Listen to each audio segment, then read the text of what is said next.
खुलुमबाय लोगोफोर आङो दिनैहाय मोनसे बिराद सिरियास बाथ्रानि सायावहाय टपिकनि सायावहाय बाथ्रा बुंनो नागिरदों बे सिरियास टपिकखौ नोंथांमोना मिथिखागौ आरो थाम्बनेलाव नायनानै नोंथांमोना मिथिजोबखाबाय आङो बे टपिकनि सायाव बाथ्रा बुंनो नागिरदों दसेखिनि जानो हागौ नोंथांमोना इन्ट्रेस्ट मोनोब्ला ना बे टपिकनि सायावहाय माबा मोनसे गोदान बाथ्रा मिथिगोन बा सोलोंनो हागोन बेबायदि सानोब्ला बे भिडिअखौ नायनो हागोन आरो ना आङो मिथिया जे नोंथांमोननि थाखाय आं गोदान बाथ्रा दिहुननो हागोन ना हाया नाथाय बेखौ आं क्लियार खालामो जे बे टपिकआ नोंथां आरो आंनि थाखाय आरो जों गासैनिबो थाखाय बियो सिरियास मोनसे टपिक आङो टपिकआव थांनायनि सिगां नोंथांमोननि थाखाय आङो मोनसे माइन्डसेट गेलेनायनि बाथ्रा खोन्थानो देलाय नोंथाङा आंनि सोमोन्दै एसे सानलाय आङो बेवहाय मानो भिडिअखौ बानायफैदों बे जायगायावहाय नोंथांमोना सानना नायदो आङो मानि थाखाय बे जायगायावहाय भिडिअखौ बानायफैखो हाग्रा सेरावहाय दा आङो रावनिबो माइन्ड फरायनो रोङा अब्लाबो आं नैबेखौहाय बुंनो नागिरदों मानसिनि माइन्डआ मा सिस्टेम ना नोंथांमोना सानदों जानो हागौ जे बियो न'आवहाय लाजिदों ना न'आवहाय प्रब्लेम सोमजिदों मानसि दं बिनि थाखायनो बियो हाग्रा सेराव भिडिअखौ बानायफैबाय नाथाय जोङो बेबायदि साननो नाङा जोङो मिन्थिया हसिया जेरावबो आगान होनो नाङा एक्सुवेलाव आङो मानि थाखाय बेवहाय भिडिअ बानायफैदों होनना बुङोब्ला आङो मोसौ खानो फैदोंमोन ना मोसौ नायनो फैदोंमोन बिनिफ्राय जायगाया बिराद मोजां आरो सानाबो जोमैजों जोख्लोबजानानै दं आरो बिराद कुल आरोना दिना दा एसे सान्दुं ओंखारहांलांबायसो नै दाना अब्लाबो आङो दसेखिनि जिरायथ'थ' बे समावनो नोंथांमोनजों माखासे बाथ्रा बुंनो नागिरदों टपिकआ बिराद सिरियास नालाय बे जायगायावनो जोङो बाथ्रा बुंनोसै आङो मानि सोमोन्दै मानो खोन्थादों बेखौ होनना बुङोब्ला आंबो भिडिअ बानायफैनायखौ नोंथांमोना गोरोन्थि साननो नाङा आरो ना जेब्लायबो जों पजिटिभ ना उन सिगां जोङो मिथिनानैसो बाथ्राफोरखौ साननांगौ आरो बेवहाय जों आगान होनांगौ जायखिया खामानियानो जाया मानो ना जोंना टपिकआ जाहैबाय जोंना सरकारि स्कुलफ्राव इमि सेक्सननिफ्राय मेथामेटिक्स आरो साइन्सखौहाय बिसोर गांनैखौ इंलिश लेंगुवेजजों होनाय जासिगोन होननानै बुंदों आरोना निउ एजुकेसन पलिसियानो आसामनि निउ एजुकेसन पलिसियानो बेबायदि खालामनो हासिगोन जोंनि आसामिस नाथाय मानो इंलिश लेंगुवेजखौ इसेबां एम्फासाइज खालामखो बिथांमोना मानो बेबायदि खालामनो नागिरदों जोंनि इसेबां ना खस्थ'नि गेजेरजों डिमान्डनि गेजेरजों मोननाय जेनाखि जोंनि बड' लिटारेचार ना जोंनि जेनाखि अथ'रिटि बेखौ मानो खोमानो नागिरदों नाथाय बे प्रब्लेमा जोंनि बर'फोरनि थाखायल' नङा बेयो सेम आसामिस मिडियामफोरनि थाखायबो मानो होनना बुङोब्ला आसामाव जेसेबांनाखि ना सरकारि स्कुलफ्रावहाय बेबायदिनो जाजोबसिगोन मेथामेटिक्स आरो साइन्स बिसोर गांनैया इंलिश लेंगुवेजजों होनाय जासिगोन दा आङो बेवहाय दसे बाथ्रा बुंनायनि सिगां एसे सिगांनि माबायाव थांनोसै नोंथांमोना खोनादोंमोन ना दाखालि जे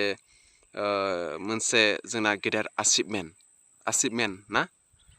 बेनो जाहैबाय जोंना HS लेभेल 11 आरो 12 बे स्टेजनि जेनाखि माबाखौ ना फरायनाय बिजाबफोरखौ जोङो बर' लेंगुवेजावनो फरायनो मोनसिगोन जोङो बेखौ खबरखौ मोनदों आरो बिराद गोजोनदों आरो दा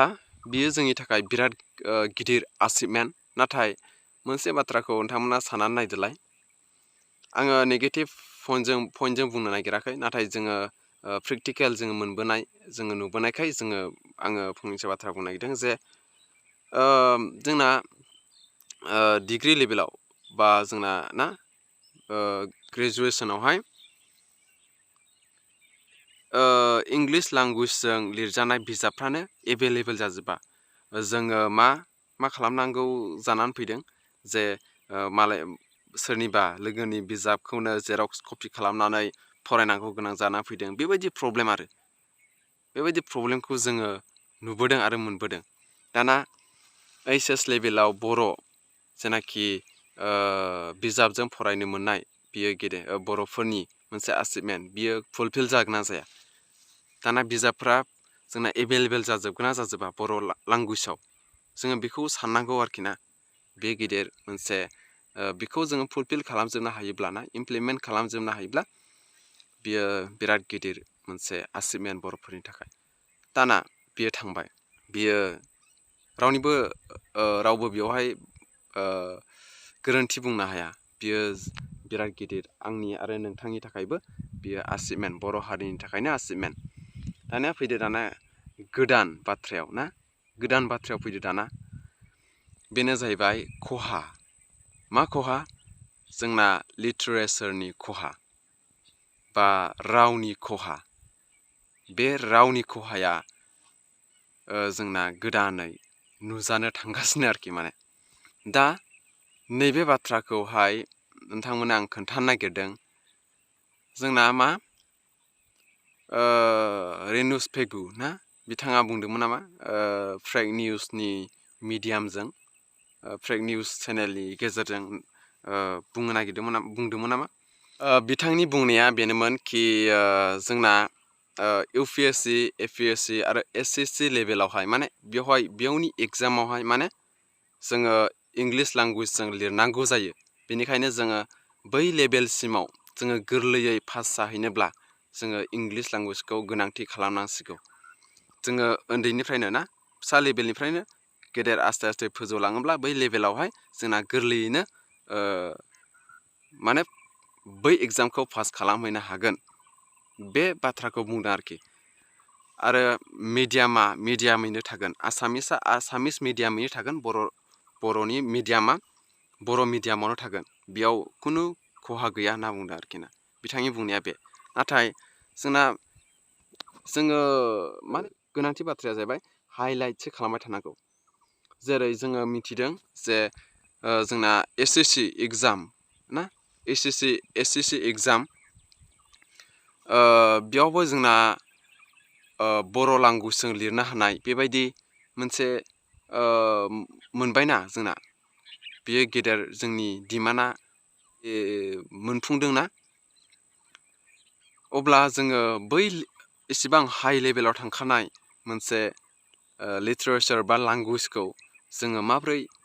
खमायनानै लाफिननो हानांगौ जाखो ना जोङो फरायनायाव माबोरै खमायनानै लाफिननो हानांगौ जाखो अब्ला बियो मोनसे खहा ना जोङो बेबायदि नङा कि मिडियामाव खहा गैया खिन्थु खहा दङ मानो खहा दं होनना बुङोब्ला जोंनि बर' मिडियामावहाय गांसे इंलिश लेंगुवेजजों लिरजानाय बिजाब थाखो जोंना टेक्सटबुक थाखाबाय टेक्सटबुक बिनिफ्राय जोंना साइन्स थाबाय बिनिफ्राय मेथामेटिक्स थाबाय मोनथाम थाबायना अब्ला आरो इंलिश 2 बेबायदि थाबावोसो मोनब्रै थाबायलायनो ना मोनथामल' लाबाय आं अब्ला जोंना बेसेबां थायो सयथा ना बेसेबां थायो मोनथाम ना बेसेबांल'सो थाहैसिगोन जोंना माबायावहाय बर' लेंगुवेजाव अब्ला आसामिस लेंगुवेजाबो आसामिस मिडियामावबो प्रब्लेमा सेम अब्ला जोङो बर' मिडियामावहाय इंलिश रावजोंसो सोलोंबाय थानांगौ जायोब्ला नामावल' बर' मिडियाम जायोब्ला मा जागोन बेबायदि जायाना जोङो बेखौहाय एक्सेप्ट खालामना लानो हाया आरोखि ना जोङो हाइलाइटसो खालामबाय थानांगौ जानानै फैदों हाइलाइट खालामबाय थायोब्लासो जोंना जोंनि लिटारेचार जोंनि लेंगुवेज बेयो सिनायथि जागोन ना अब्ला जोङो बे फिसा लेभेलावनो गुबुन रावजों फरायबाय थानांगौब्ला मा जागोन ना मोनसे बाथ्राखौ साननानै नाय नोंथांमोना उन्दै समाव जोङो एमइ सेक्सनावहाय जोङो सोर साबसेया इंलिश लेंगुवेजखौ पारफेक्ट जाहैयो रावबो जाहैया बांसिनानो जाहैया मिथिबायना बांसिनानो पारफेक्ट जाहैया अब्ला नोंथांमोना साननानै नायलाय अब्ला बिसोरो माब्रैहाय गांब्रै गांबा गांनै गांथाम मालाय हारिनि रावजों फरायनांगौ जाखो बेबो बिराद इम्परटेन्ट गोब्राब साबजेक्टआवसो बिदि जानो हायाना जोङो बेखौ एक्सेप्ट खालामना लानो हाया जोङो पलिटिकेल पार्टि जोंनि माहारियारि आफादफ्रा बिनि बिनि हेंथायै गसंनांगोन जोङो गोथार दिहुननो रोंनांगोन जोंना सरकारा बिनि सोमोन्दै बिनि हेंथायै माने बाथ्रा बुंनो हानांगोन गसंनो हानांगोन अब्लासो जोङो एक्सेप्ट खालामनो हागोन ना बिथाङा हारिनि थाखाय साननाय दङ ना खहा आरो लाब बिनि सोमोन्दै बिथाङा बुंनानै रायजोफोरनि सिगाङावहाय बेबायदि बाथ्रा बुंनानै जोंखौ दोननो हानांगोन अब्लासो जागोन ना सान्दुङाबो बिराद दुंबायलै लोगोफोर आङो बारा गोलाव बुंला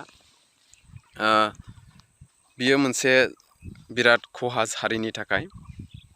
आसामिस बा जोंनि बर' मिडियामजों फरायनाय लाइमोनफोरनि थाखाय बियो गोब्राब जानानै फैगोन नाथाय बियो दा दिनैहाय बेबायदि प्रब्लेम गाबोनबा मा प्रब्लेम जाबावगोन ना बेखौ जोङो सानहरनांगौ दङ